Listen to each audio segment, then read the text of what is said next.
c'est quelque chose. Vous permettez, j'introduis un peu avec un peu d'humour. Ça fait du bien, hein, ces jours particuliers. On était à 7, on rentre tout juste de rencontre du réseau Nouvelle Connexion à 7. On est arrivé il y a moins d'une heure.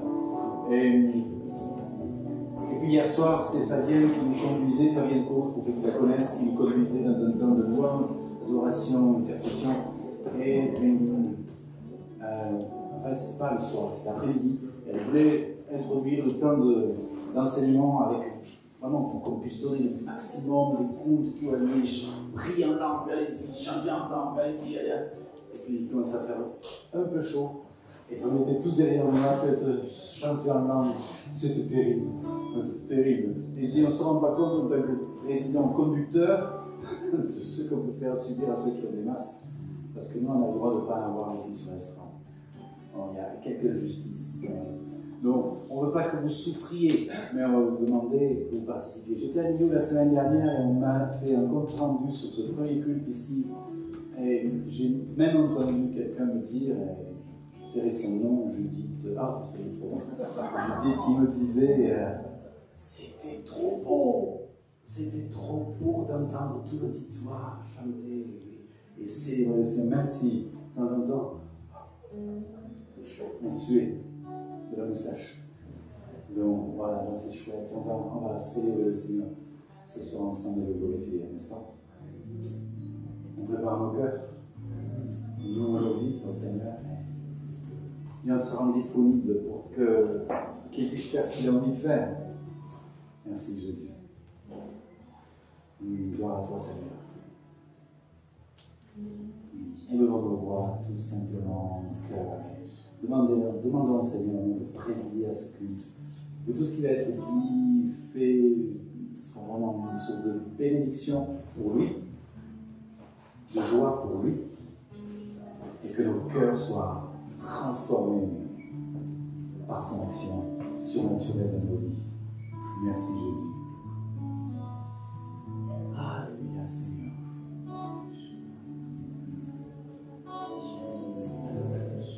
Merci Jésus que l'Esprit de Dieu soit attaché.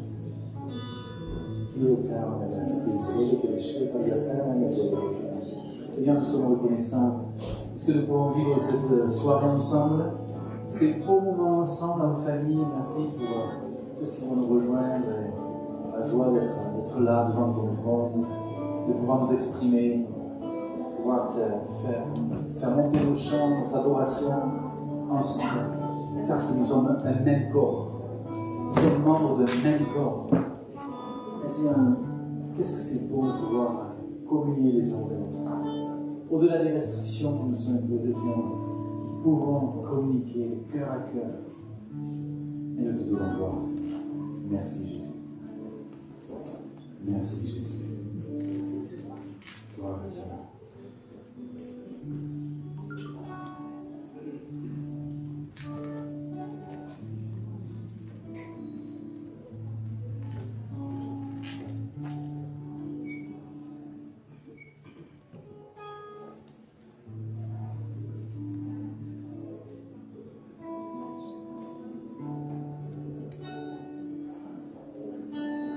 Ils arrivent. On les entend. Bravo à vous qui êtes arrivés à l'heure. Ouais, franchement, félicitations. C'est bien. Super. Merci Jésus.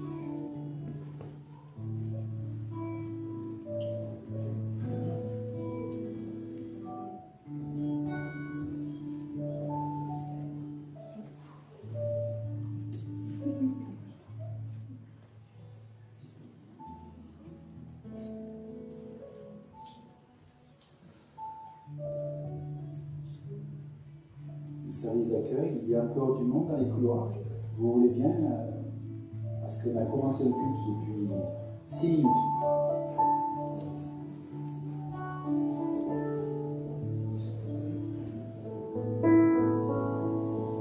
Merci Jésus.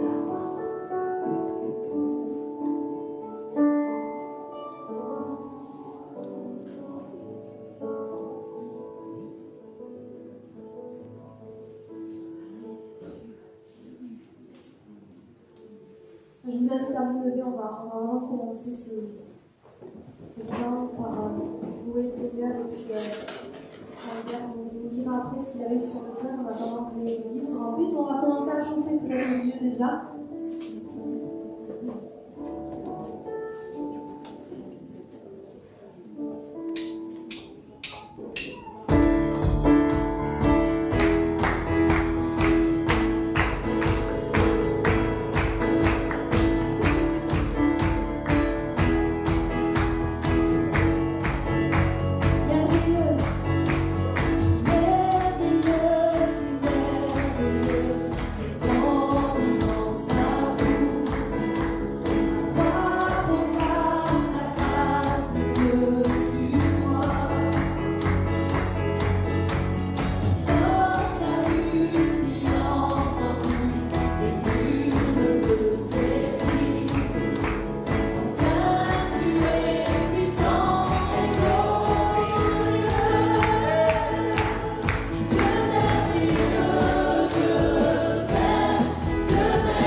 Amen. C'est vrai. C'est vraiment notre désir. Donc vous pouvez vous asseoir et on va continuer la louange. Juste, je voudrais vous lire un texte de la Bible qui m'interpelle dans la période où nous sommes justement et qui, je pense, peut aussi vous apporter un réel encouragement. C'est dans le livre du prophète Ésaïe au chapitre 35.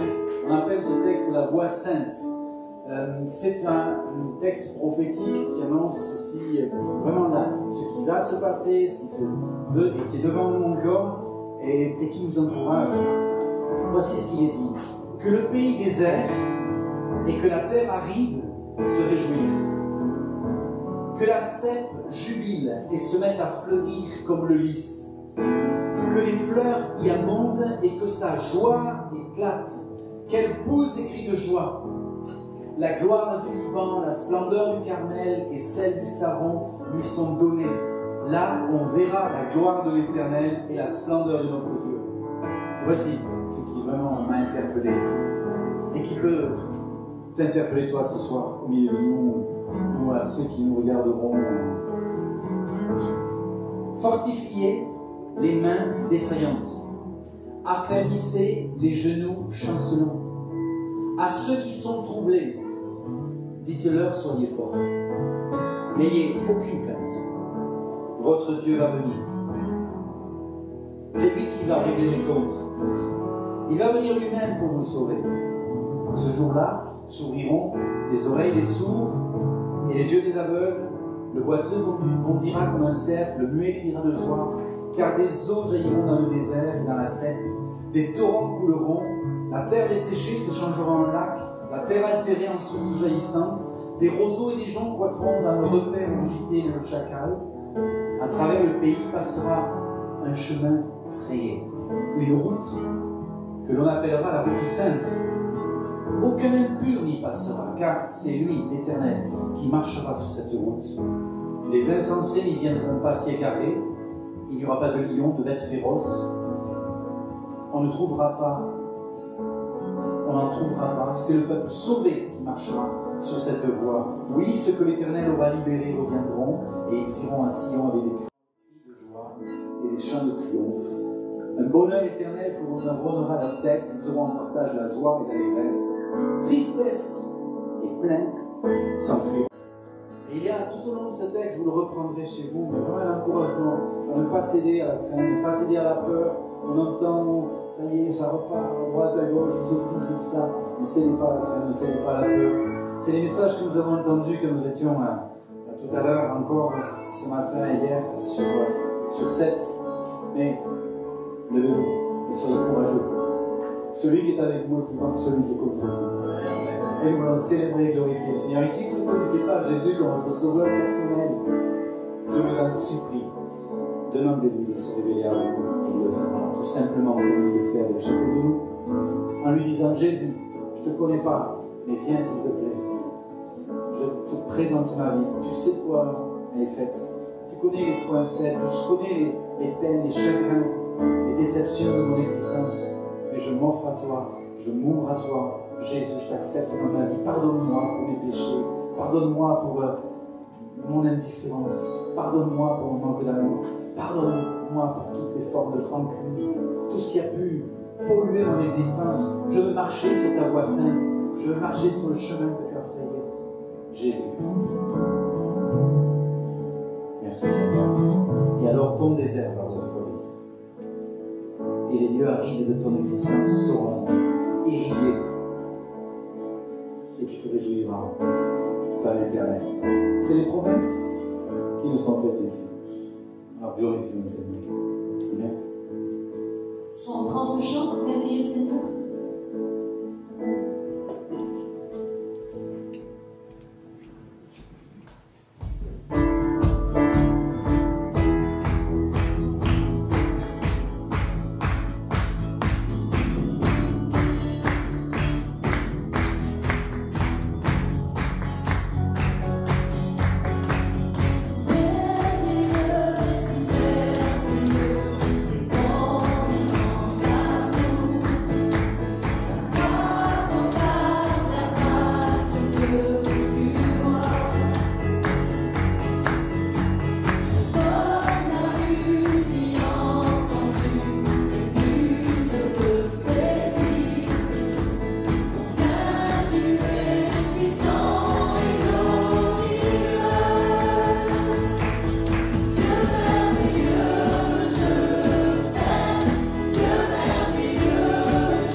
Merci Jésus, nous aimons et nous voulons proclamer le nom de Jésus. Je vous invite à le faire, parce que le nom de Jésus, nous le savons, c'est le seul nom qui a été donné aux hommes sous le ciel, afin que nous puissions être sauvés. C'est le nom du Sauveur, c'est le nom de celui qui est venu pour délivrer les captifs. C'est le nom par lequel nous sommes libérés de toute oppression, de toute œuvre qui cherche à nous détruire. C'est le nom et le seul nom, l'unique nom par lequel nous pourrons avoir totalement de victoire, des exaucements de prière. Le nom de Jésus. Et je vous invite vraiment à ce qu'on élève nos voix. On nous dit merci Jésus. Seigneur Jésus, béni sois-tu, parce que tu es venu nous sauver. Tu t'es donné à la croix pour nous. Tu as livré ton existence. Tu es venu, Seigneur, nous chercher dans nos ténèbres, dans nos moments difficiles, et tu t'es révélé à nous. Et c'est ton nom seul, Jésus, qui dans le monde aujourd'hui peut faire la différence. C'est ton nom, Jésus, aujourd'hui, qui peut changer les circonstances. Proclamez-le, dites-le, acclamez-le. Nous aimons Jésus. Merci Seigneur, merci Seigneur. Jésus, gloire. Jésus, Jésus. Nous aimons proclamer ton nom. Jésus, Jésus. Nous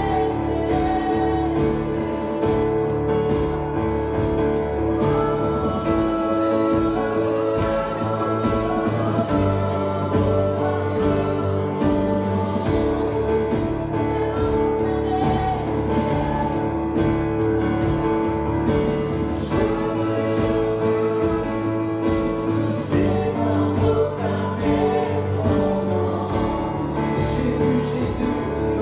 proclamer ton nom.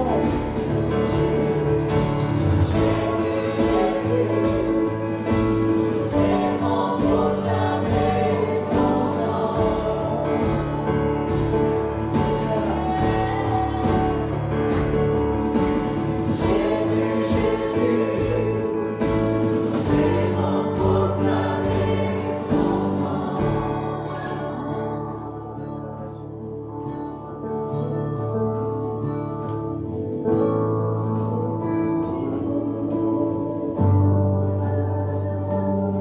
Jésus.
le frère que tu es pour nous, Seigneur.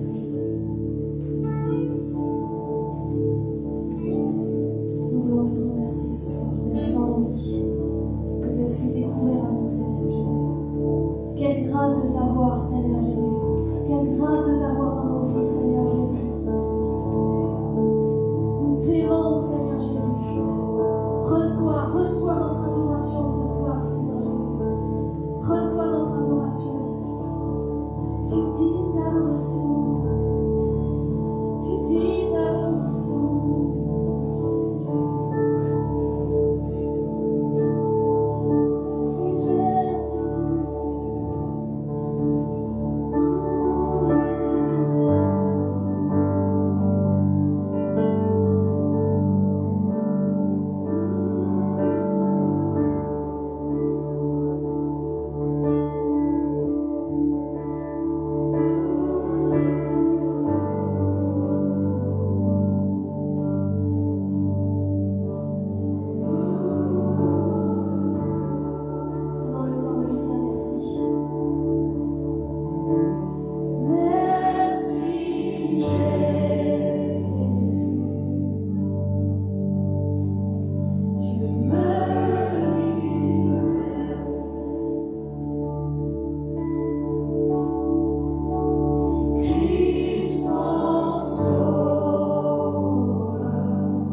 rencontrer.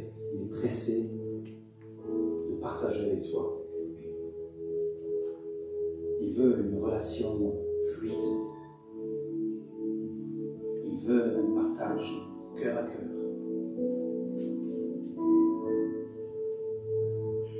Et il t'interpelle ce soir en te disant, moi je suis là, et je t'attends.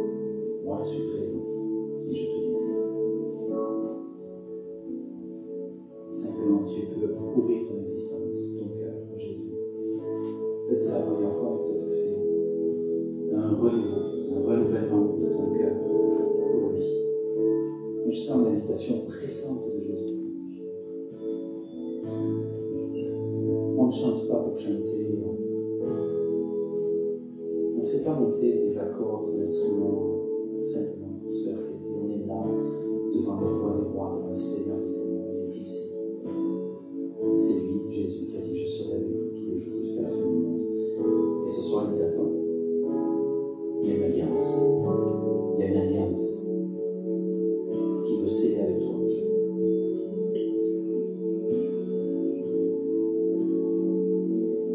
Et ce que je voyais à l'esprit, c'est une alliance brisée. Une alliance brisée, quelque chose qui a brisé ton cœur, qui a brisé ta vie. Et Jésus veut passer un nouvel anneau à ton devant. Il veut vraiment guérir, libérer, transformer. Et tu viens à lui. Peut-être que tu n'as jamais fait cette démarche. Ou peut-être elle est bien ancienne. Et tu viens et tu lui dis, Jésus, me voici. Tel que je suis, je viens à toi, je fais alliance avec toi. Et tu vas conduire mon existence. À partir de ce jour, je te la confie. Je te demande vraiment de prendre entièrement mon existence entre tes mains. Je veux te servir. Je veux t'obéir. Je veux te plaire. Je veux honorer ta parole. Et juste avant de présenter Lucas, avec Stéphanie et Benjamin, j'aimerais que vous preniez un instant, là où vous êtes, et vous fassiez vous-même cet acte, si vous êtes interpellé devant une alliance, et de dire, je veux, Seigneur, m'attacher à toi, réellement.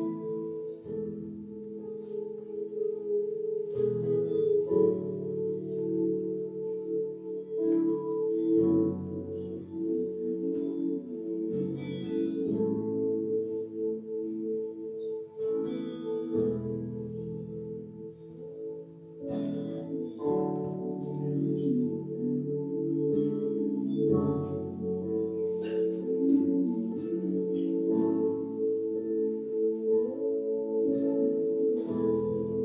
Je vais appeler Stéphanie, Lucas, Benjamin. Vous allez monter ici sur l'estrade, on va faire juste une petite place. Donc vous êtes obligés de garder vos masques. J'aimerais que vous veniez ici.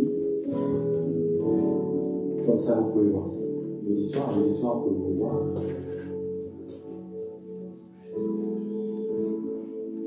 Alors, on est en famille, n'est-ce pas? Et c'est une belle et grande famille. Alors, je sais qu'aujourd'hui, il y a aussi des personnes de votre famille qui sont là, et j'aimerais peut-être qu'on les présente, qui sont venus avec vous. Alors, vous connaissez le par moi-même. Bienvenue, Betty. Ensuite, on a Élodie et Jean-François qui sont Marie-Marine.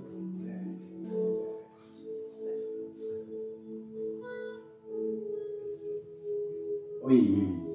D'accord, donc vous avez entendu. Moi, j'aimerais qu'on accueille ces amis. Est-ce que je peux vous demander de vous lever aussi? Voilà. Bienvenue parmi nous.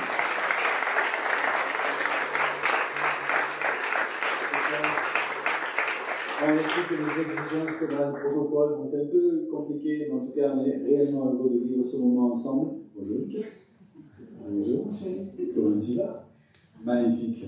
Et vous savez, juste important, et pour vous aussi, la famille, j'aimerais rappeler que pourquoi nous aujourd'hui nous présentons Lucas, ou en tout cas, pourquoi Benjamin et Stéphanie ont décidé de présenter Lucas au Seigneur. Bien sûr, ils le présentent aussi à toute la communauté ici, mais ils le présentent surtout à Dieu. Bien d'abord parce qu'ils reconnaissent que c'est le Seigneur qui est l'auteur de la vie et l'auteur d'aussi belles créatures, aussi parfaites, aussi magnifiques que Lucas. Et puis, il y a un texte dans l'Écriture, un passage de l'Écriture qui nous interpelle énormément pour nous en tant que croyants. C'est ce moment où Jésus a été amené par Joseph et Marie au temple, à Jérusalem. Et Jésus était petit bébé, et puis ils l'ont amené au Seigneur, ils l'ont présenté au Dieu Tout-Puissant. Et c'est un acte de foi, mais je crois qu'il n'y a pas plus intelligent que cet acte. Parce que, et d'autant plus dans le siècle où nous vivons, que de présenter nos enfants au Seigneur. Parce qu'il y a vraiment une garantie, une assurance, une sécurité, elle est en Dieu. Elle n'est pas dans ce monde avec tout ce qui se passe, tout ce qui se produit, c'est en Dieu que nous plaçons notre confiance. Et c'est aussi cela que symbolise ce moment de Stéphanie et Benjamin présentent à Dieu leur enfant. Et toute la communauté autour d'eux, chrétienne, les assiste et les soutient dans la prière. Alors, est-ce que vous voulez dire quelque chose?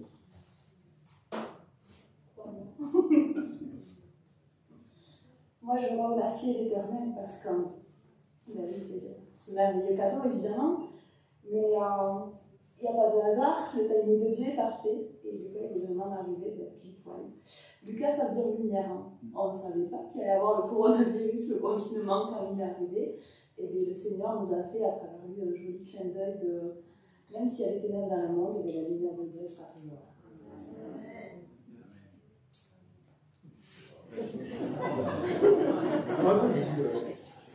Le plus beau cadeau, c'est la vie. Amen. Alors je vous invite à ce qu'on puisse peut-être se lever, tendre nos mains, c'est un geste aussi, hein, de la place où nous êtes, on bénit. Qu'est-ce que ça veut dire bénir? C'est souhaiter le meilleur, c'est dire du bien, c'est vouloir le meilleur. Et nous le voulons pour Benjamin, Stéphanie, et nous le voulons pour Lucas. Et vraiment, je voudrais qu'ensemble nous puissions élever nos voix et bénir Lucas. Lucas, nous te bénissons dans le nom de Jésus. Lucas, nous te bénissons en tant que petit cadeau que tu es, un grand cadeau que tu es pour cette famille et tes parents qui t'aiment. Nous appelons la lumière du Seigneur sur toi. Nous appelons la vie divine, la vie d'amour sur ta vie. Nous appelons la santé dans tes muscles, dans ton corps, dans tes os. Nous proclamons que tu es un enfant qui va grandir dans la grâce, dans la faveur de Dieu. Et nous demandons le meilleur pour toi et pour les tiens. Sois une bénédiction comme tu l'es déjà tous les jours de ta vie, pour ceux que tu connaîtras, pour ceux que tu rencontreras. Je te bénis dans le nom du Seigneur. Et toute la famille du Seigneur ici dit Amen. Amen. Oui, nous sommes d'accord. Gloire à Dieu. Merci Seigneur de bénir, de soutenir aussi Benjamin et Stéphanie. Ensemble, nous voulons, avec toute l'équipe pastorale et avec tout le corps réuni, avec toute l'assemblée, nous voulons demander que tu les assistes dans cette tâche certainement si importante, Seigneur, et si pas forcément facile. Nous te demandons que tu les assistes pour l'éducation, pour l'accompagnement, pour la prise en charge, pour tout ce qui est nécessaire pour le développement et le bonheur de cet enfant. Seigneur, louange à toi. Merci parce que tu donnes à Benjamin d'être vraiment un papa selon ton cœur, à Stéphanie, une maman selon ton cœur, et je ne doute pas que c'est déjà le cas. Et je te loue ce que tu vas les accompagner tous les jours de la vie. Gloire à toi. Seigneur, merci pour ce trésor que tu leur as confié et que nous recevons dans tant que communauté chrétienne aussi, comme telle, au milieu de nous. Merci pour la famille qui s'agrandit et qui va continuer à se grandir dans le nom du Seigneur. Amen. Amen. Soyez bénis.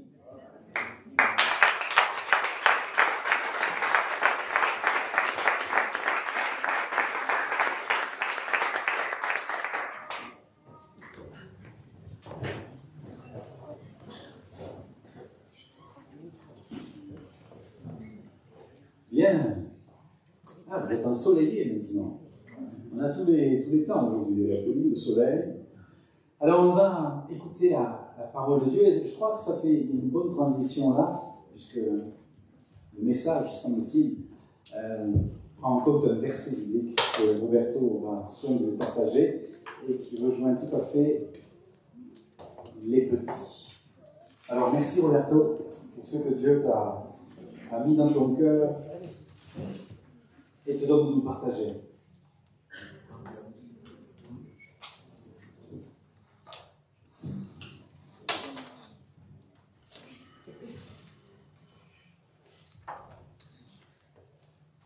Délivré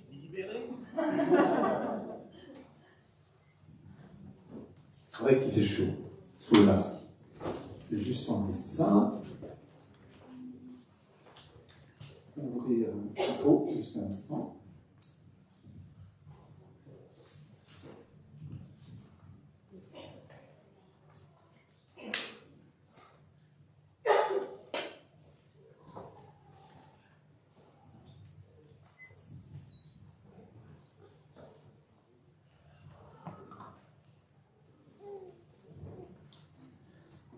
Voilà, c'est vrai que c'est la première fois que je me trouve ici face à un public qui porte des masques. Et je vous avouerai que c'est relativement flippant. Mais bon, je vais essayer de surmonter ma crainte. Mais voilà, quand Jean-Hubert a commencé à parler au niveau du culte, je me suis dit, mais Jésus, on ne va pas se laisser arrêter par un masque pour toi. Donc vraiment, je vous encourage à continuer à persévérer. C'est pas forcément évident de garder le masque durant tout le culte. J'ai un message qui durait 3 heures, donc j'ai un peu raccourci, j'ai fait 2h55, j'avais pitié de vous. Non, j'ai essayé de faire court. Et ce soir,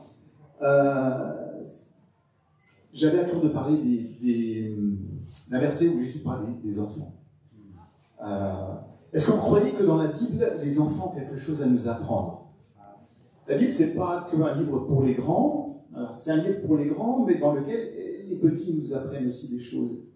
Pensez-vous qu'un enfant ne peut comprendre et connaître Dieu? Ou pensez-vous qu'un enfant ne peut s'approcher de Dieu parce qu'il est trop petit? Ou que l'enfant ennuie Dieu? Ou que l'enfant ennuyait Jésus quand il était sur cette terre? Que Dieu, finalement, ne s'intéresse pas aux enfants. Pourtant, quand on lit les évangiles, on voit que Jésus a parlé plusieurs fois des enfants ou de ses petits. Et j'aimerais donc lire avec vous, et je vais juste prier après, un passage dans Matthieu 19, 3 versets 13 à 15, qui disent ceci. C'est donc Jésus, une scène avec Jésus et ses disciples. Peu après, des gens lui amenèrent des petits-enfants pour qu'il leur impose les mains et prie pour eux. Les disciples leur firent des reproches. Mais Jésus leur dit, « Laissez donc ces petits-enfants venir à moi et ne les empêchez pas, car le royaume des cieux leur appartient ou appartient à ceux qui leur ressemblent. » Puis il leur imposa les mains et poursuivit son chemin. Laissez donc venir à moi les petits-enfants et ne les empêchez pas. Car le royaume de Dieu est pour ceux qui le ressemblent. Le royaume des cieux, il est marqué ici. Seigneur, merci de m'aider, en tout cas à partager ce que j'ai sur le cœur, clairement, rapidement, sans trop durer non plus, et que cela puisse aussi nous encourager dans notre vie spirituelle, parce que je suis convaincu qu'au travers de ce passage-là, si on commence à creuser, il y a quelque chose que nous avons à saisir, nous qui sommes adultes, et apprendre de nos enfants. La communication de Jésus était simple à son époque. Il parlait souvent en parabole, c'est-à-dire en illustration. Il prenait des exemples de la vie quotidienne, parce que les gens comprenaient ces choses-là. Ça faisait partie de leur quotidien. Et parfois, il y avait des scènes où tout à coup quelque chose se passait, et il sautait sur l'occasion pour apprendre quelque chose ou enseigner quelque chose à ceux qui étaient là autour de lui. Et là, nous assistons à une scène particulière. On a quelque part des adultes bien pensants, même plus des disciples de Jésus, qui vont faire des reproches à des parents qui amènent leurs petits pour que Jésus les bénisse. Un petit peu comme là, on vient de présenter Lucas à Dieu. Imaginons que Jésus soit là, physiquement là. Je pense qu'il se serait approché, il aurait mis sa main sur la tête de Lucas et il aurait prié pour lui, il l'aurait béni. La bénédiction était vraiment quelque chose d'important dans la culture biblique et dans la culture juive de l'époque. Et c'est un acte qui est vraiment chargé d'une signification spirituelle profonde. Et c'était un peu une révolution en ce temps, la scène que l'on vient d'assister là. Pourquoi? Parce que les enfants n'étaient pas forcément considérés. Ils n'avaient pas forcément de valeur. C'était souvent une main-d'œuvre bon marché, voire gratuite, et il n'avait pas de place pour parlait, ils n'étaient pas écoutés, hein, on n'était pas forcément dans une éducation comme on l'a aujourd'hui, des tas de livres qui sont écrits sur comment élever son enfant, comment le faire grandir, comment lui apprendre à marcher, à manger, comment l'écouter, comment travailler sur ses émotions. Il n'y avait pas tout ça. Et ce n'était pas un temps forcément facile. Jésus aimait-il les enfants? C'est une bonne question. Et au travers de ça, j'aurais envie de dire, mais quelle image est-ce qu'on a de Jésus et quelle image est-ce qu'on a de Dieu? Est-ce que finalement Dieu est trop sérieux pour qu'un enfant puisse comprendre qui il est? Est-ce que Dieu est quelqu'un de trop sérieux pour perdre son temps avec un petit enfant? Est-ce que Jésus était trop saint pour perdre du temps avec ces petits-enfants-là, alors qu'il avait une mission précise sur Terre et que son but c'était de racheter l'humanité par sa mort, qu'il n'avait que 3 ans de ministère où il pouvait enseigner, où il pouvait apporter la parole de Dieu, guérir les malades, guérir les boiteux? Est-ce qu'il était trop saint pour s'arrêter et prendre du temps pour jouer avec les enfants? Les enfants avaient une place et Jésus aimait les petits. Quiconque reçoit en mon nom un de ces petits-enfants me reçoit moi-même, et quiconque me reçoit ne me reçoit pas moi-même, mais celui qui m'a envoyé, c'est-à-dire Dieu. Ça, c'est dans Marc, chapitre 9. À ce moment-là, les disciples s'approchèrent de Jésus et dirent « Qui est donc le plus grand dans le royaume des cieux ?» Alors Jésus appela un petit enfant et le plaça au milieu d'eux. J'allais presque dire quelle honte pour les disciples de voir que tout à coup, eux qui parlaient du plus grand dans le royaume des cieux, tout à coup Jésus prend le plus petit sur cette terre et le fait asseoir au milieu d'eux. En vérité, je vous le dis, si vous ne changez d'attitude ou si vous ne vous convertissez, et si vous ne devenez pas comme un petit enfant, vous n'entrerez pas dans le royaume des cieux. C'est pour ça, quiconque se rendra humble comme ce petit enfant sera le plus grand dans le royaume des cieux. C'est dans Matthieu, chapitre 18, versets 1 à 5. Luc 10, verset 21, il y a encore ce passage avec Jésus. En ce moment même, Jésus tressaille de joie par le Saint-Esprit et dit « Je te loue, Père, Seigneur du ciel et de la terre, de ce que tu as caché ces choses aux sages et aux intelligents, et de ce que tu les as révélées aux enfants. » Ça, c'est quelque chose d'extraordinaire. Vous n'avez pas besoin de sortir de Harvard, d'avoir fait HEC, une autre école prestigieuse d'études, pour comprendre ce que Dieu a fait pour vous et ce que Jésus a fait pour vous. Un enfant peut le comprendre, un enfant peut le croire. Et si vous avez cette image trop sérieuse de Dieu, je vous encourage à réfléchir, parce que je ne crois pas que c'est la bonne image. Dieu, c'est un père, et un père aime jouer avec ses enfants. Enfin, peut-être que Lucas est encore un tout petit peu petit, mais je pense que Benjamin lui fait quelques petits guilis de temps en temps. Même souvent, je pense. En tout cas, vu tel qu'il est, mignon comme il est, moi, j'aurais pas résisté, j'aurais craqué plusieurs fois, si c'est pas tous les jours, voire toutes les minutes. Oui, Jésus, en tout cas, aime les enfants, et ils ont quelque chose à nous apprendre, et Dieu aime les enfants également. Dans cette scène-là, à un moment donné, les disciples viennent, repoussent les gens, et là, Jésus les reprend. Laissez venir à moi les petits enfants et ne les empêchez pas.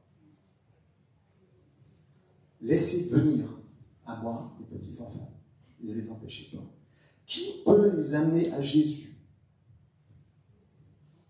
Qui peut les faire venir à Jésus? Qui sont les mieux placés pour les faire venir à Jésus? Les parents. C'est la mission la plus importante que Dieu vous a confiée si vous êtes parents aujourd'hui. C'est d'amener vos enfants à Jésus. C'est là votre mission première. Et elle vaut plus que tous les autres services que vous pourriez faire. C'est là même votre mission principale. C'est votre épouse et d'amener vos enfants à Jésus, qu'ils puissent finalement passer l'éternité avec vous auprès de Dieu un jour. C'est les parents. Et moi, je n'imaginerais pas passer mon éternité sans mes enfants. Ça serait une souffrance. On n'hérite pas automatiquement de la foi des parents. C'est pas parce qu'à un moment donné, mon père ou ma mère ont accepté Jésus, mes parents l'ont fait, j'avais 6 ans, 7 ans, qu'automatiquement j'étais sauvé. Non, ça ne marche pas comme ça. On n'hérite pas du salut, on n'hérite pas d'une relation avec Jésus comme cela. Elle passe par une démarche personnelle et un choix personnel, d'accepter dans une décision qui est personnelle et un acte unique, Jésus comme son sauveur personnel. Qui leur fera goûter combien le Seigneur est bon? Il y a un verset qui parle de ça. C'est dans Pierre, je crois, oui, c'est ça, 1 Pierre 2, 3. Qui leur fera goûter combien le Seigneur est bon? C'est les parents. Et les parents doivent être un modèle dans ce sens-là. Un modèle à suivre pour leurs enfants et leur donner envie de vivre avec Jésus. Mais pas que les parents. Je pense qu'au second plan, il y a aussi l'Église, en tant que famille spirituelle, qui est appelée à être un modèle, à donner envie aux enfants d'être là, d'avoir un lieu où il y a plein de monde, des gens très différents, d'autres enfants, et où ils se sentent en sécurité, et bien plus où il y a l'atmosphère du ciel qui est présente. Prêtez-vous attention aux enfants qui sont dans l'Église. Connaissez-vous les noms des enfants qui sont dans l'Église? Est-ce qu'il est encore là? Non, il est descendu. Sinon j'aurais dit, mais le Hayden, là, vous connaissez son prénom. Mais il y en a d'autres. Est-ce que vous les regardez? Est-ce que, quand vous passez dans le couloir, vous leur faites un petit coucou ou un sourire? Bon, aujourd'hui c'est un peu compliqué avec le masque, mais un petit guili, comme ça, une petite tape sur la tête. Comment tu vas? La rentrée s'est bien passée. Ou est-ce que vous les ignorez complètement? Moi, je vous encourage vraiment à les prendre en considération. Vous savez, c'est l'Église de demain. Il y a l'Église d'aujourd'hui. Peut-être moi, j'appartiens à l'Église d'hier. Je ne sais pas. Mais en tout cas, c'est l'Église de demain. Et on ne sait pas dans quel monde on vivra. C'est vrai qu'aujourd'hui, on peut se poser des questions. En tout cas, c'est important. Faites attention aux enfants de l'Église. Parlez-leur, souriez-leur, prenez des nouvelles. Vraiment, ils seront... Je pense que ça leur fera à la fois du bien, mais en même temps, ils apprendront à vous connaître. Car le royaume des cieux est pour ceux qui leur ressemblent. Le royaume des cieux. Alors, je ne vais pas développer tout ce que c'est, je vais quand même dire un mot sur le royaume des cieux. Hein. C'est une expression qu'on trouve que dans l'évangile de Matthieu. Dans les autres évangiles, Marc, Luc et Jean, on parle de l'évangile de Dieu, du royaume de Dieu, pardon, dans ces évangiles-là. Mais en gros, c'est la même chose. Le royaume des cieux, c'est pas Kingdom of Heaven, le film avec Orlando Bloom et Liam Neeson, assez sanglant par ailleurs, et qui se passe uniquement sur terre. Le royaume des cieux, c'est la sphère où s'exerce le gouvernement de Dieu, le règne de Dieu. Et si Jésus a été rejeté, Dieu a été rejeté dans le jardin d'Éden parce que Adam et Ève ont choisi. Jésus a été rejeté quand il est venu sur cette terre par les Juifs, son peuple. Il était venu pour être le roi et pour amener le règne de Dieu sur cette terre. Il est finalement devenu un roi, parce que Matthieu présente Jésus comme un roi. Mais c'est un roi caché dans les cieux. Et quand je parle des cieux, ce n'est pas les cieux physiques, mais c'est le terme qui caractérise la sphère spirituelle, ce que l'on ne voit pas. Et c'est un roi qui est caché, mais qui en même temps aspire à revenir sur cette terre. Et la Bible nous dit qu'il reviendra un jour, avec gloire et puissance, pour reprendre ce qui lui appartient, qui pour un temps a été laissé à Satan. Et l'homme est là à chercher à se débattre tout seul avec ce monde où le mal règne et avec ses propres forces, et il n'y arrive pas. Si vous ne devenez pas comme des petits-enfants, vous n'entrerez pas dans le royaume des cieux. Vous n'entrerez pas dans ce règne de Dieu, dans cette sphère où tout à coup vous recevez ce que Dieu a pour vous. Et sur cette terre, Dieu n'est pas présent. Peut-être certains vont être étonnés, mais je dis Dieu n'est pas présent. Ce monde a été donné à Satan. L'homme a choisi le libre arbitre de se débrouiller tout seul. Sauf un endroit. peut être à un endroit, dans le cœur, dans votre cœur, si vous l'avez choisi comme Sauveur et Seigneur. Et c'est là la vie de Dieu. Jésus a dit qu'il viendra faire sa demeure en nous. Et c'est là vraiment tout le miracle de ce que Jésus a fait pour nous. Et si vous acceptez Jésus dans votre cœur, que Dieu vient faire sa demeure en vous, et que toi aussi, et au bout d'un moment, tout le monde entier, tout à coup, a accepté Jésus dans son cœur, là c'est le ciel sur la terre. Vraiment. Parce que nos vies sont transformées, nos caractères sont transformés. Nous sommes libérés, nous sommes délivrés de liens, de souffrances, de blessures. Nous vivons dans avec un autre rapport avec les autres. Et puis nous avons les plans de Dieu, la créativité de Dieu, le respect pour la nature. Ce monde serait complètement différent. Mais on n'y est pas encore. Par contre, la première démarche, c'est accepter Jésus comme son sauveur personnel pour que le royaume des cieux, le règne de Dieu, vienne régner d'abord dans nos cœurs et dans nos vies. Car le royaume des cieux est pour ceux qui leur ressemblent. Voilà, là je viens vraiment sur la deuxième partie de ce que je voulais partager avec vous. Car le royaume des cieux est pour ceux qui leur ressemblent. Et Jésus nous invite ici à regarder un enfant et finalement à le considérer comme inspirant pour nous, comme un modèle quelque part pour nous, parce que le royaume des cieux est pour ceux qui leur ressemblent. Et si vous voulez vivre dans le royaume des cieux, il faut que l'on ressemble à un petit enfant. Alors qu'est-ce que ça veut dire? Qu'est-ce que ça veut dire? Eh bien, je me suis dit, je vais essayer de regarder ce qu'est finalement un petit enfant. Quelles sont ses caractéristiques pour comprendre cela? Et essayer de comprendre cela, vraiment, je pense, devrait permettre de nous réaligner sur certains points dans nos vies, dans notre relation avec Dieu. En tout cas, c'est ce que j'aimerais vraiment vous apporter ce matin. Je parle à moi-même en premier, sous le contrôle de mon épouse, bien sûr, qui me fera le compte-rendu, un petit message à la fin du culte quand on rentrera chez nous. Mais j'essaierai de ne pas dire trop de bêtises. En tout cas, voilà, vraiment, il y a des choses intéressantes. Moi, j'ai été surpris de ce que j'ai découvert. Matthieu 18, verset 3. Vraiment, je vous l'assure, si vous ne changez pas d'attitude, si vous ne devenez pas comme des petits enfants, vous n'entrerez pas dans le royaume de Dieu. Premier point. Une des caractéristiques d'un petit enfant, c'est déjà son humilité, sa simplicité. Dans 1 Pierre, chapitre 5, là, Pierre s'adresse aux adultes. Dans vos rapports mutuels, revêtez-vous tous d'humilité, car Dieu résiste aux orgueilleux, mais il donne sa grâce aux humbles. Si le cœur humble et simple, qui ne cherche pas à tout expliquer pour comprendre avant de croire, peut entrer dans le royaume de Dieu, un enfant le peut. Je vais reprendre la phrase un peu compliquée. C'est-à-dire, en gros, si ma condition pour croire que Jésus est mon sauveur et qu'il peut changer complètement ma vie, c'est de comprendre comment ça marche et d'essayer d'expliquer, mais c'est quoi le péché, pourquoi il est descendu, et pourquoi il est mort sur la croix, et comment ça se fait que... Et tant qu'on n'a pas compris ça, finalement, on ne croit pas. Ça ne marche pas comme ça. Un petit enfant, il va croire.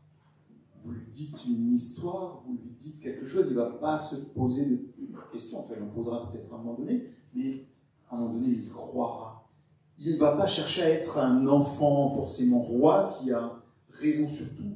Et c'est une attitude que l'on devrait aussi avoir. Peut-être se poser moins de questions et être plus humble. Et je pense qu'il faut beaucoup d'humilité pour reconnaître le besoin d'être aidé pour que notre vie change. Beaucoup d'humilité pour reconnaître que le mal, le péché habite en nous et que dans notre corps, dans notre ADN, il est là. Nous sommes marqués par cela et que nous sommes incapables par nous-mêmes d'atteindre le standard de sainteté, de vie que Dieu avait pour nous. Il faut beaucoup d'humilité pour se mettre à genoux, peut-être dans notre chambre, un soir, et accepter en larmes que Jésus est mort à la croix pour nous il y a 2000 ans, parce qu'on est au bout du bout et qu'on réalise la seule solution, c'est que lui vienne dans ma vie changer les choses. Il faut beaucoup d'humilité pour reconnaître Jésus non seulement comme sauveur, ça on peut le faire, mais aussi comme Seigneur, et tout lui abandonner. Et c'est un long pèlerinage dans ce monde pour arriver à cela. J'y suis pas arrivé comme je le souhaiterais. Il faut beaucoup d'humilité pour vivre dans le pardon, dans l'amour, au lieu de la colère, de la vengeance, au lieu de fuir, d'humilité pour parfois faire face aussi, il faut du courage, certes. Mais voilà, c'est tout cela que l'on peut trouver, enfin que Dieu attend que nous ayons en nous, de l'humilité et de la simplicité. Deuxième point, un enfant, j'allais dire, il a presque la foi de manière naturelle. Est-ce que tu peux projeter l'image? Je suis content, là, du coup on n'est plus dehors, je peux projeter de nouveau des images. Voilà, là, peut-être pour ceux qui, alors pour la vidéo qui est enregistrée, on a un enfant qui est sur un rocher et qui saute dans les bras de son père qui est en bas. Et c'est quand même assez haut. Je pense que pour le gamin, c'est très haut. Et pourtant, il se jette. Il ne se pose pas de questions. Il se jette dans les bras de son père. Et le Seigneur attend de nous une foi totale, une foi simple mais totale, qui est semblable finalement à cet enfant qui saute et se jette dans les bras de son père qui le rattrape.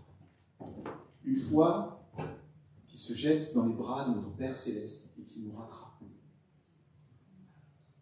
Si l'enfant essayait de calculer la hauteur, la direction du vent, les risques qu'il pourrait y avoir, est-ce que mon papa ne me rattrape pas, il ne se ferait jamais.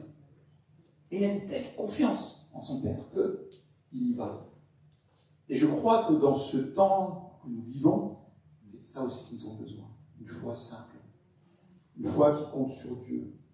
Une foi qui ne se pose pas de questions, même s'il y aurait tant de questions. La foi d'un enfant, qui doit être un exemple pour nous. Troisième point, l'imitation, ou le mimétisme. Un gamin, un enfant, il y a quelque part une obsession à vouloir imiter ses parents. Il aime imiter tout ce que font ses parents, voire même ses grands-parents. Donc nous, on avait notre petite fille qui était là, qui avait 1 an au mois d'août. C'était étonnant de voir comment elle regardait et cherchait à imiter les animaux, par exemple. Moi, je lui ai appris le poisson. Et elle sait très bien faire le poisson. On a sa maman, alors aujourd'hui il y a une nouvelle mode qui est d'apprendre aux enfants, avant de parler, à signer. C'est-à-dire, il y a une communication par signe. Donc, il y a une petite vidéo après d'elle sur un autre point, vous la verrez, mais la maman lui apprend à signer, par exemple, encore. Et la petite, quand elle veut encore manger, elle fait comme ça. Gâteau. Encore, gâteau. Elle sait très bien faire ça. Mais elle a appris. Et elle reproduit cela. Où est-ce que je veux en venir? Il dit, mais qu'est-ce qu'il nous raconte ce soir? Une question se pose, je pense, aujourd'hui. C'est où sont les modèles de foi? Où sont les modèles de disciples de Jésus dans notre société et peut-être même dans l'Église? Vous connaissez ce verset qui dit « Le peuple périt faute de connaissance ». J'aurais envie de dire, peut-être que l'Église périt faute de modèle. Nous avons besoin de voir la vie de Jésus incarnée dans des personnes qui nous donnent envie, qui sont des modèles et que nous cherchons à imiter. Je ne parle pas de grands noms évangéliques qui sont souvent loin de nous, dont on lit les livres. Je parle de personnes qui sont là, présentes, que vous pouvez côtoyer, et dont la vie transpire tellement l'amour de Jésus, la vie de Jésus, la personnalité de Jésus, que ça vous donne envie. Et vous avez envie de connaître cela, vous avez envie de l'imiter. Et ça traduit une profondeur dans la vie de ces personnes-là. Et c'est vraiment, je pense, c'est ce qui va nous sauver, nous faire sortir de cette situation, je dirais, plus qu'indemne, mais grandi et fortifié, qu'il puisse y avoir vraiment bien des modèles dans l'Église, ici, à la Grâce, qui puissent transpirer le caractère de Jésus, nous donner envie. Paul cherchait cela, et proclamait cela aussi, ou enseignait cela. Il disait par exemple dans 1 Corinthiens 11, verset 1, « Soyez mes imitateurs comme je le suis moi-même de Christ. » Ou alors dans Philippiens, « Soyez mes imitateurs, frères. Portez les regards sur ceux qui marchent selon le modèle que vous avez en nous. » Donc, si vous voulez voir un modèle et vous inspirer d'un modèle, lisez les évangiles et lisez la vie de Paul. Regardez ce qu'il dit, regardez ce qu'il a vécu. Et vraiment, c'est... Bon, là, je mets la barre très haute, je pense que c'est peut-être pas le bon exemple. Si, c'est un bon exemple. Mais c'est vrai qu'il a tout donné. Et ça doit nous inspirer. Dans Éphésiens, il dit « Soyez donc les imitateurs de Dieu comme des enfants. Bien-aimés, nous devons être des imitateurs de Dieu. » 4e point, l'enfant a envie d'être avec ses parents. Alors, je vais montrer une petite vidéo d'Elia. Alors, je vais juste expliquer le contexte pour qu'on puisse voir et bien comprendre. Notre fille, j'ai pas dit ma fille, j'ai dit notre fille. Notre fille est retournée donc à Mayotte avec Elia, notre petite fille, le 3 septembre. Et on avait passé 2 mois ensemble, 2 mois où on s'est régalé à fond. Enfin, tout ce qu'on pouvait prendre comme moment avec notre petite fille, on le prenait. Et pour elle, ça allait être un changement. Donc, Johanna a fait faire un petit livre pour les enfants cartonnés avec des photos du tonton, des photos de chaque grand-parent, des photos, voilà, près une dizaine de photos.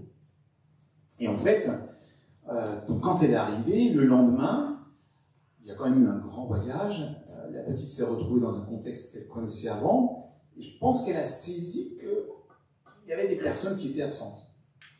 Et du coup, elle lui a montré ce petit livre qu'elle avait déjà vu avant, mais là, elle a eu une drôle de réaction. Donc, tu peux lancer. C'est qui? Tu tournes? Voilà, là, elle arrive sur la page. Ah! Où il y a beaucoup d'imams. C'est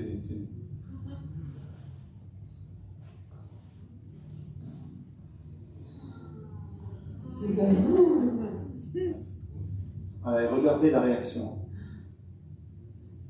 Et là, c'est qui? C'est maman?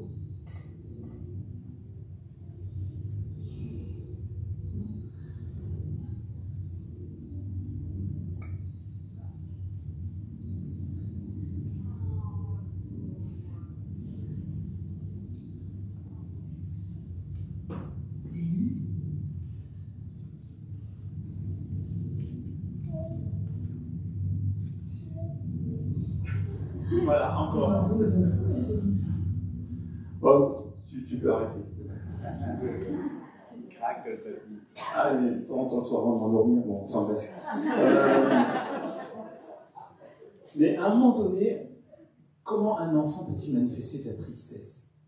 Et là, on sent la tristesse. Elle réalise qu'il y a quelqu'un qui n'est plus là. Et elle est vraiment triste. Et elle veut encore Babou et Mamou. Mais elle n'aura que WhatsApp avec Babou et Mamou. C'est pas la même chose, mais voilà. Envie d'être avec ses parents ou avec ses grands-parents. Un enfant a envie d'être auprès des personnes dont il sait qu'il est en sécurité, ou avec qui il sait qu'il est en sécurité. Avec qui il y a de la tendresse, de l'amour exprimé. Et chaque fois qu'il y a une séparation, que ce soit en particulier avec les parents, c'est difficile à vivre pour l'enfant, parce qu'il n'est plus dans cette atmosphère, il n'a plus cette relation-là. Qu'en est-il avec notre Père Céleste? Supportons-nous avec aisance la séparation avec notre Père Céleste? Sommes-nous alors en manque, ou nous sentons-nous insécurisés? C'est la question qu'on peut se poser, et que je vous pose ce matin. Et on devrait être comme ces petits-enfants ce soir, comme ces petits-enfants qui sont tristes, parce qu'ils n'ont plus cette relation-là, ils n'ont plus cette présence-là. Un enfant, c'est aussi quelqu'un qui manifeste une joie débordante. Il y a nombre de vidéos sur Internet où on voit les gamins jouer, faire des bêtises, rigoler avec les parents. Et jouer pour être joyeux, c'est vraiment quelque chose qui est fondamental pour lui. Et surtout quand il joue avec ses parents. est-ce qu'on peut jouer avec Dieu? Pas dans le mauvais sens, mais est-ce qu'on peut être joyeux avec Dieu? Et c'est vraiment une joie qui devrait nous caractériser. On devrait vivre le temps avec Dieu et en ressortir joyeux et non pas attristé ou austère. Voilà. Joyeux, une joie débordante, c'est une autre caractéristique des enfants. Et puis les enfants de la fierté à parler de leurs parents. Vous avez tous connu les cours de récré où mon père est le plus fort, le plus grand, il a une Renault 5. Bon, je parle de mon époque. Mais, bon, etc. Et on est fier de parler de ses parents, de son père ou de sa mère. L'enfant est fier de ça. Sommes-nous fiers de notre papa céleste? Aimons-nous parler de notre papa céleste? Sommes-nous conscients de ceux dont il est capable? J'avais lu ce psaume, psaume 113, qui disait qui est comparable à toi, Seigneur? Rappelons-nous, parfois il faut se rappeler ce que Dieu a fait pour nous et d'où il nous a sortis, et ce qu'il nous a fait traverser comme montagne, comme difficulté. Et s'il n'était pas là, nous ne serions pas là. Et il a pu le faire lui seul.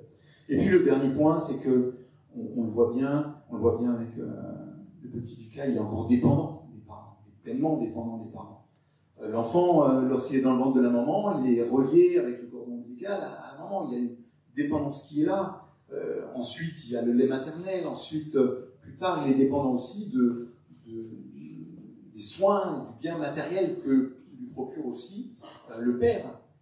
Quelque part, il est dépendant jusqu'à ce qu'un jour il puisse se débrouiller, de lui-même voler par ses propres ailes. Et si nous voulons vivre et connaître le royaume de Dieu, nous devons aussi être dépendants de la nourriture céleste.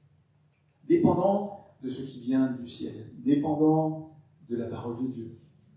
Dépendants de la présence de Dieu, de ce qu'il peut nous dire au travers de la Bible, de ces versets qui sont tout à coup réma, c'est un terme grec qui veut dire que le verset ou les lignes que vous lisez sont tout à coup comme si Dieu vous répondait face à cette situation-là. Et vous savez que c'est le Saint-Esprit qui est en train d'agir. Pourquoi? Parce qu'il est en vous. C'est sa promesse. Dépendance. Nous avons besoin de nous nourrir de la parole de Dieu, de la Bible. Sinon, un enfant ne grandira pas, même il se met en difficulté, il est trop chaud, hein, franchement, moi je le dis. Mais il se met en difficulté. Donc, travaillons cette dépendance avec ce que Dieu peut nous dire, avec sa nourriture.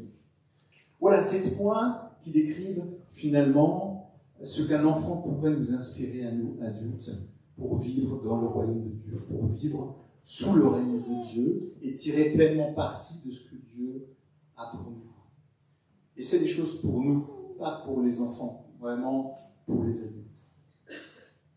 Voilà, je voulais simplement vous partager ces points-là, aussi en liaison bien sûr avec le temps qu'on vient de passer et ce moment qu'on a consacré, présenté plutôt au Seigneur et consacré aussi Lucas au Seigneur. Et je voudrais simplement terminer par la prière. Alors, comment est-ce qu'on pourrait conclure un tel message? Eh bien, j'aurais envie de dire tout simplement, ma prière, c'est que nous puissions retrouver notre cœur d'enfant dans le Seigneur. Une simplicité avec lui, nous réjouir avec lui, avoir une foi simple, croire dans ce qu'il peut faire pour nous, pouvoir imiter ceux qui ont une vie qui vraiment nous inspire, parce qu'on voit qu'il y a un amour tellement fort dans leur vie, une présence de Dieu tellement forte dans leur vie qu'on a envie de connaître ça. Redevenons. Et que nos yeux, quelque part, s'ouvrent comme un gamin qui est devant un sapin de Noël et qui bave devant les cadeaux qu'il pourrait avoir. Amen. Est-ce que vous voulez ça? Oui?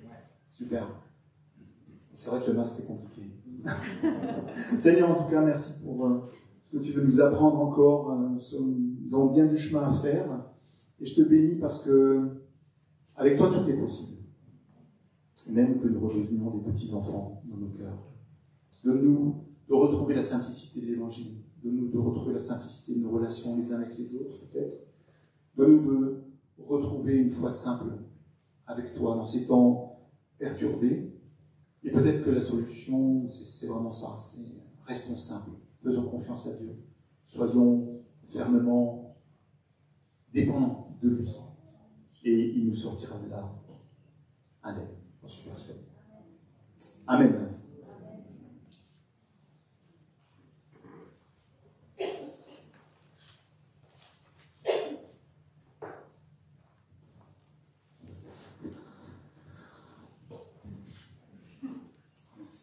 Merci Roberto. Vraiment, nous laissons la parole de Dieu faire une œuvre en nous. Et je disais l'autre jour, à la fin de la prédication, qu'on oublie dans les 72 heures 95% de ce qui a été dit. J'espère que vous n'oublierez pas cela. Soyez des petits-enfants dans les mains du Seigneur. Amen. Alors, plusieurs choses que je voudrais vous dire avant la fin de ce culte. D'abord, on a aujourd'hui l'offrande missionnaire dont on soutient notre frère Teferi. Et par rapport au protocole, eh bien, les corbeilles sont juste à la sortie. Donc, quand tout à l'heure vous allez sortir, n'oubliez pas de laisser votre offrande et vos dîmes dans les caisses qui sont ici, dans les corbeilles, pardon. Et puis, il y a la corbeille des sujets de prière aussi que Damien a mis là-bas. Si vous avez un sujet de prière, quelque chose que vous voulez adresser à Dieu et que vous aimeriez qu'on puisse, même si ça reste anonyme, porter devant le trône ensemble dans la prière, eh bien, laissez-nous un petit mot, peut-être qu'il y a quelque chose qui pèse sur vos vies et vous voulez voir l'intervention divine. Laissez dans cette corbeille aussi, il y a une petite corbeille aussi que vous laissez au sujet de prière. Donc, juste un rappel, quand vous allez aller chercher vos enfants, vous descendez par la rampe ici et vous passez entre les deux bâtiments et vous avez la porte qui est dessous, c'est que les enfants sont là pour récupérer. Et puis juste après ce moment, nous aimerions vous inviter, puisque le temps, je crois, le permet, à voir le Bistro Connect. Donc vous allez aussi sortir par la même rampe et puis vous faites le tour et là nous aurons l'occasion de pouvoir manger, vous allez pouvoir acheter pour une somme très modique, de quoi grignoter et en même temps c'est l'occasion de rester ensemble et de partager un petit moment de plus et ça fait du bien. Je voudrais rappeler donc que la semaine prochaine, nous avons, vous savez, samedi prochain, nous faisons une porte ouverte concernant l'école destinée, notre école au niveau de la formation. Et c'est vraiment important je dirais, j'insiste lourdement là-dessus. Je vous invite à vous inscrire. Vous avez jusqu'à demain, dernier quart pour le faire, pour venir à cette journée et dans laquelle vous allez découvrir un peu le parcours de l'école destinée. Nous avons fait, plusieurs d'entre nous ici ont suivi cette formation. C'est important, ça fait du bien, ça vous édifie, ça vous enracine, ça vous fortifie. Plusieurs peuvent en témoigner et ça serait une bénédiction de vous avoir parmi nous pour cette formation. Donc, samedi prochain, vous venez, donc vous inscrivez au plus tard demain et samedi prochain, on vous attend à partir de 9h ici. Ça sera de 9h à 16h. Amenez votre pique-nique de façon que nous puissions nous restaurer, chacun avec notre petit panier. Et puis, je vous assure, bon, cela ne nous engage à rien de venir la semaine prochaine. Mais je suis persuadé que si vous venez, Dieu parlera à vos cœurs et vous invitera à aller plus loin dans cette formation. C'est important. Donc ça, c'est une chose. Et puis, vous avez reçu de la part de notre pasteur bien-aimé Damien un formulaire concernant le service. Alors, on vous a invité à vous engager dans le service parce que vous comptez dans cette mission que nous avons commune ici et votre engagement dans diverses possibilités, diverses branches du service est indispensable. Nous avons besoin d'ouvriers, nous avons besoin de serviteurs, de servants du Seigneur et si nous sommes des disciples de Jésus, et s'il y en a, eh bien, nous ne pourrions que vous retrouver sur les listes d'engagement parce que ça fait partie de notre contrat avec Dieu, d'être au service du corps, au service de la maison de Dieu. Et c'était vraiment important. Vous savez, la Bible dit d'être ouvrier avec Dieu. Et j'aime insister là-dessus parce que le service, parfois, c'est vu, le côté servile. Mais en fait, c'est pas ça. Le service vous fait grandir, le service vous donne d'être en bénédiction et inévitablement en retour, vous serez bénis. Donc, on compte sur vous, remplissez ces formulaires et envoyez-nous-les, s'il vous plaît. Ça nous aidera organiser, continuer à développer toute la vision que Dieu nous a confiée ensemble, j'insiste, ensemble, ici dans ce lieu. Voilà, et puis samedi prochain, c'est le culte de rentrée. Alors, amenez vos cartables, vos trousses, vos stylos, c'est pas je plaisante, mais c'est le culte de rentrée où vous êtes, justement, Damien donnera les grandes lignes et nous encouragera vers les choses que Dieu a déposées dans nos cœurs pour cette nouvelle saison. Et je crois que là aussi, c'est important que vous soyez au rendez-vous, de façon que vous ne soyez pas déconnectés de ce que Dieu veut faire avec vous, ensemble, pour la gloire du Seigneur dans cette région. Je pense n'avoir rien oublié, donc simplement je rappelle que la sortie c'est là-bas, les petites offrandes ou les grosses offrandes c'est dans les paniers là-bas aussi, les enfants c'est la porte de dessous et le Bistro Connect c'est de l'autre côté.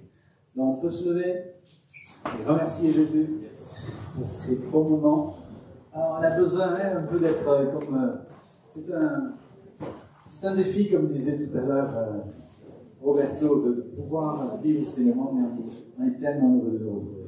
En tout cas, merci d'être là. Merci de venir servir avec nous à nos côtés pour la gloire du Seigneur. Donc, Seigneur Jésus, nous te bénissons pour cette soirée, pour ces moments de partage, pour tout ce que nous avons entendu, que Roberto aussi a déposé dans nos cœurs. Merci pour tout ce qui est devant nous dans cette semaine. Je te prie que demain soit une journée de bénédiction, de repos, aussi de rendez-vous, d'invitation réciproque, et que nous fassions en sorte que ce dimanche qui se présente soit plein de toi, plein de ta gloire, et que beaucoup, au travers de notre engagement, puissent être rencontrés et te connaître. Merci pour la famille de Benjamin, Seigneur, de Stéphanie, merci pour Lucas, merci pour la maman, merci pour, Seigneur, les parents qui sont là, et nous sommes reconnaissants de ce que tu nous as attachés ensemble dans cette marche. Merci aussi pour tous les bien-aimés qui sont parmi nous, et ceux qui n'ont pas pu nous rejoindre pour diverses raisons. Nous voulons les bénir au travers de cette caméra, au travers de cette vidéo qui est faite là maintenant et qui est enregistrée. Nous vous bénissons dans le nom de Jésus, et nous avons hâte de vous retrouver avec nous samedi prochain. Que Dieu vous bénisse.